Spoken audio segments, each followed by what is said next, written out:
Okay hi all. இன்றைக்கி நம்ம என்ன பார்க்க போகிறோம் அப்படின்னா, உங்களுக்கு ஆல்ரெடி நான் டேபிளில் வச்சுட்டேன். என்ன யூவி லேம்பை வச்சுருக்கேன்னு பார்க்குறீங்களா?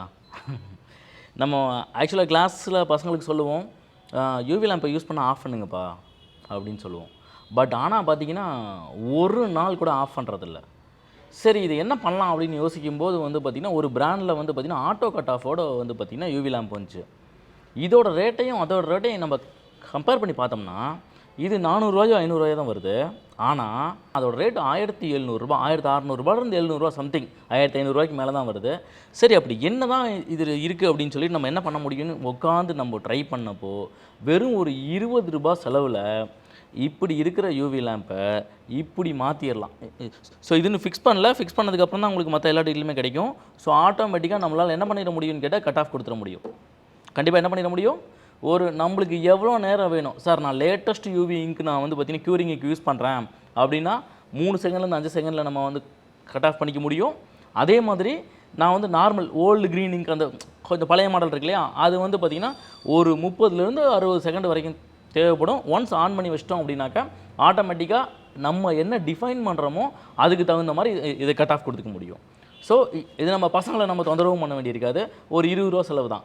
இதுக்கு என்னென்ன காம்பனண்ட் வேணும், அது என்ன மெஷர்மெண்ட்டில் வேணும், சேம் அதே மாதிரி எப்படி அதை வந்து கனெக்டிவிட்டி க்ரியேட் பண்ணுறது அப்படிங்கிறது எல்லாமே கண்டிப்பாக நான் டீட்டெயில்ஸ் சொல்கிறேன்.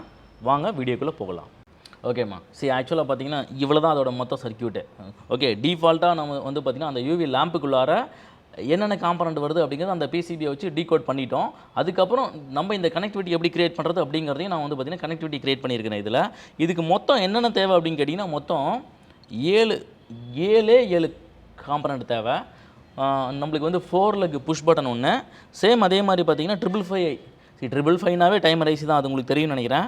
ஸோ 555 ஐசி ஒன்று. அடுத்து வந்து பார்த்திங்கன்னா 25 வோல்ட் 100 மைக்ரோஃபேரடில் வந்து பார்த்திங்கன்னா ஒரு கேப் ஒன்று தேவைப்படுது. BR8050 சொல்லி வந்து NPN டிரான்சிஸ்டர் ஒன்று தேவைப்படுது. அது இல்லாமல் வந்து 56 ஹோம்ஸில் வந்து ஒரு ரெசிஸ்டர், 10 கிலோ ஹோம்ஸில் ஒரு ரெசிஸ்டர், 100 கிலோ ஹோம்ஸில் ஒரு ரெசிஸ்டர். மொத்தமே எத்தனை ஐட்டம் தேவைன்னு கேட்டிங்கன்னா 7 ஐட்டம் தான் தேவை. ஓகேவா? இது இல்லாமல் ஏற்கனவே நம்ம அதை யூவி லேம்பை பிரித்தோம்னா அதுக்குள்ளார ஒரு பிசிபி இருக்கும். இந்த கெப்பாசிட்டர் இருக்கு இல்லையா, இதை மட்டும் ரிமூவ் பண்ணி நம்ம வெளியில் வைக்கிற மாதிரி இருக்கும். ஓகேவா? ஸோ அந்த டிஸ்சார்ஜிங் வந்து பார்த்திங்கன்னா லெவலை வந்து பார்த்திங்கன்னா ஸ்டாண்டர்டாக நம்ம க்ரியேட் பண்ணியிருக்க சர்க்யூட் வந்து உள்ளே ப்ராப்பராக ஃபங்க்ஷன் ஆகணும் அப்படின்னாக்கா கண்டிப்பாக இந்த கேப்பை நம்ம ரிமூவ் பண்ணுற மாதிரி இருக்கும். ஓகேவா? இதில் நான் இன்னொரு விஷயம் சொல்லணும்னு நினச்சேன்.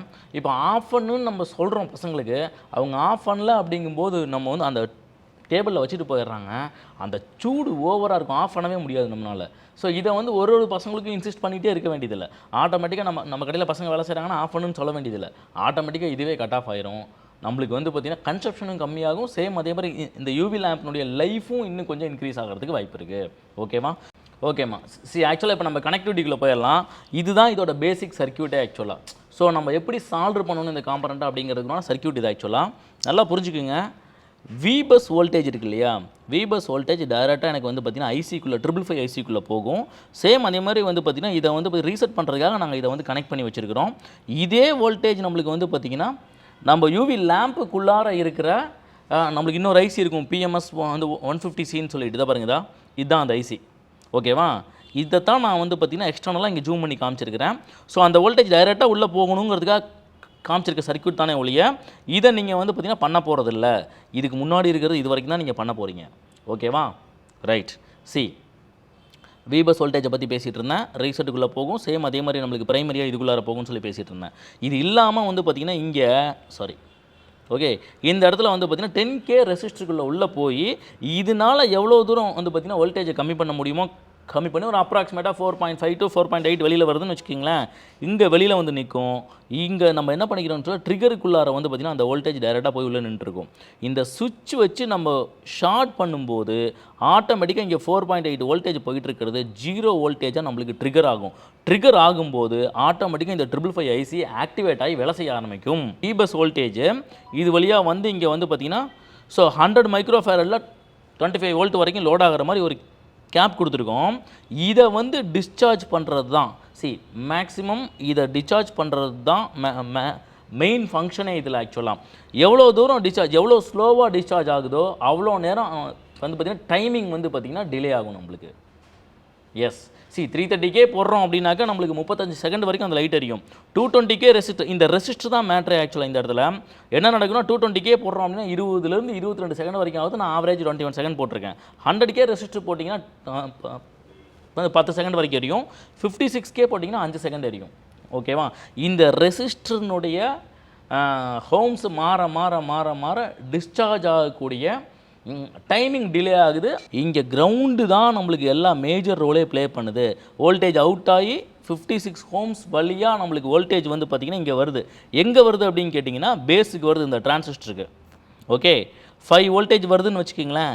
இந்த என்பிஎன் டிரான்சிஸ்டரு இந்த கிரவுண்டை இந்த பக்கம் வோல்டேஜ் அப்பியர் ஆச்சுன்னா மட்டும்தான் இந்த கிரவுண்டை இந்த பக்கம் சுவிட்ச் பண்ணும். இது சுவிட்ச் பண்ணும்போது சர்க்யூட் க்ளோஸ் ஆகிறதுனால இந்த ஐசி ஆக்டிவேட் ஆகி வேலை செய்ய ஆரம்பிக்குது. எதை பேஸ் பண்ணி வேலை செய்ய ஆரம்பிக்குதுன்னா இந்த ரெசிஸ்டரை பேஸ் பண்ணி செகண்ட்ஸ் டிலே பண்ணுது. இவ்வளோ தான் பேசிக் ஃபங்க்ஷனு. ஸோ இது எப்படி ஒர்க் ஆகுதுன்னு கண்டிப்பாக காமிக்கிறவாங்க. நான் இப்போ 330K வச்சுருக்கிறேன் ஆக்சுவலாக. இதை வச்சுக்கிட்டு எப்படி இந்த இது ஒர்க் ஆகுது அப்படிங்கிறத காமிக்கிறேன். பார்க்கலாமா? ஓகேம்மா, கவனிங்க. ஒரு சாதா யூஎஸ்பி கேபிளை நான் நடுவில் கட் பண்ணிவிட்டு என்ன பண்ணியிருக்கேன்னு கேட்டால் க்ளீனாக சால்ட்ரிங் பண்ணியிருக்கிறேன். ஸோ இதை எப்படி பண்ணுறது, எப்படி கனெக்ட் பண்ணுறது எல்லாமே உங்களுக்கு நான் சொல்கிறேன் என்னங்கிறது. ஓகேவா? ஸோ சுவிட்சை நான் வந்து பார்த்திங்க அப்படின்னா நடுவில் வந்து நடுவில் நம்ம வந்து பார்த்திங்கன்னா கனெக்ட் பண்ணியிருக்கிறேன். சரியா? இந்த லைனை யூவி லேம்பில் இருக்கிற இது கூட கனெக்ட் பண்ணியாச்சு. ஓகேவா?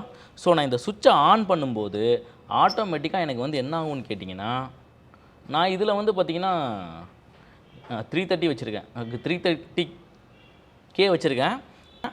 ஸோ ட்ரிகர் பண்ணும்போது பார்த்திங்க அப்படின்னா ஆட்டோமேட்டிக்காக எவ்வளோ நேரம் நம்மளுக்கு ஆட்டோ கட் ஆஃப் ஆகுதுன்னு பார்க்கலாம். 330 கிலோ ஓம்ஸ் நான் ரெஸ்ட்டு வச்சுருக்கிறேன். ஸோ நம்மளுக்கு எவ்வளோ நேரம் ஓடுதுன்னு பார்க்கலாம்.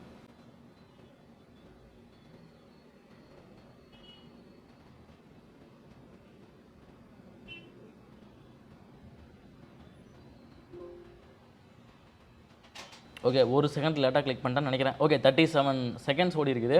ஸோ இதை வந்து நம்மளுக்கு வந்து பார்த்திங்கன்னா ரெசிஸ்டருக்கு டிபெண்ட் பண்ணி நம்ம வந்து பார்த்திங்கன்னா வேல்யூவை சேஞ்ச் பண்ணி கண்டிப்பாக நம்மளால் வந்து பார்த்திங்கன்னா ப்ரீவியஸாக கட் ஆஃப் பண்ணிக்க முடியும். ஓகேவா? இது ஃபங்க்ஷனாலிட்டி காமிச்சிட்டேன். ஸோ இதை எப்படி நம்ம வந்து பார்த்திங்கன்னா சால்வ் பண்ணுறது அப்படிங்கிற ஒரு டீட்டெயில்டு வீடியோவாக உங்களுக்கு நான் வந்து நெக்ஸ்ட் வீடியோவில் கண்டிப்பாக காமிக்க போகிறேன்.